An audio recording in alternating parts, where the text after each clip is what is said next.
상품이 더 안 좋아지는데 이를 알리고 가입을 권하는 게 무분별한 절판 마케팅일까요?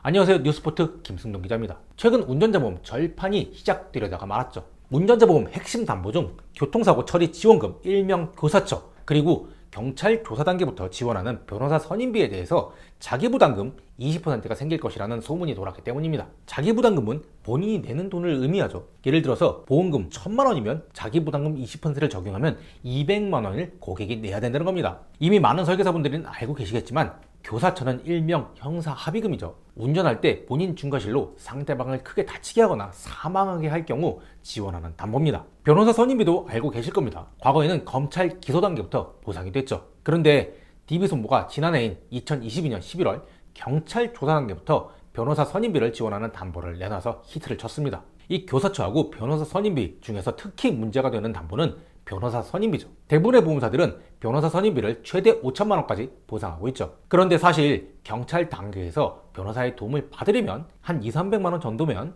변호사를 선임할 수 있습니다. 통상적인 비용 대비 보상 금액이 굉장히 높습니다. 물론 실손 보상입니다. 그러니까 실제 발생한 변호사 비용만큼 보험사가 보험금을 지급합니다. 변호사 선임비로 300만 원을 썼으면 보험금도 300만 원이 나오는 거죠. 이 변호사 어떤 사람들인가요? 법에 대해서 정말 잘 아는 사람들입니다. 만약 변호사와 운전자 보험 가입자가 짜고 300만 원을 지급할 걸 3천만 원으로 만든 다음에 2,700만 원을 나눠 먹으면 어떻게 될까요? 이런 문제를 금융감독원도 인지하고 있었습니다. 그래서 나온 게 교사처와 변호사 선임비에 대해서 자기부담금이 신설된다는 내용입니다. 그리고 그 소문의 근원지가 바로 접니다. 저는 이 운전자보험 자기부담금 신설과 관련된 내용을 지난 4월 말부터 취재했죠. 취재 과정에서 금감원 관계자는 지난 4월 26일 통화 내용에서 과거 지급보험금을 감안해서 한도를 적절하게 산출하고 내부 통제를 통해서 적절한 한도인지 검토하고 자기부담금 설정도 종합적으로 고민해라,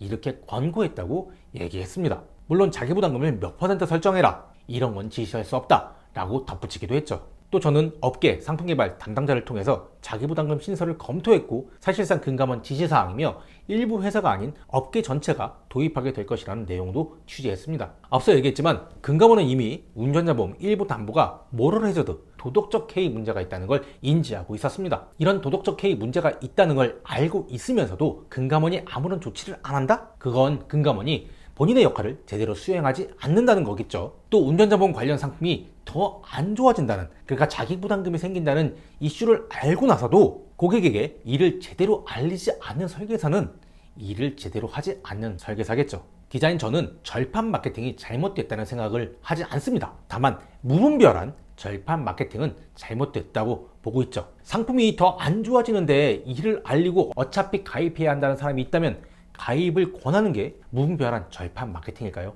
저는 아니라고 판단하고 있습니다. 그래서 저는 이렇게 생각합니다. 금융당국은 운전자보험이 문제가 있다고 업계에 강하게 권고했고 이에 대해서 업계는 상품 개정을 검토했다는 거죠. 그런데 이 과정에서 상품 개정을 절판 마케팅으로 활용하고 자기부담금이 너무 과도하다는 여론이 나오자 당국이 조금 뒤로 물러선 것이라는 생각입니다. 다만 당국은 명확히 이런 메시지를 던진 셈입니다. 운전자보험 모니터링하고 있다, 모럴 해저드 가능성 있는 담보 출시하지 마라, 이렇게 언질한 셈이죠. 어쨌건 6월 운전자보험 개정 이슈로 잠시 해프닝이 있었습니다. 하지만 저는 운전자보험 변호사 선임비 상품 개정이 언제든 있을 수 있다고 보고 있습니다. 이상으로 마치겠습니다.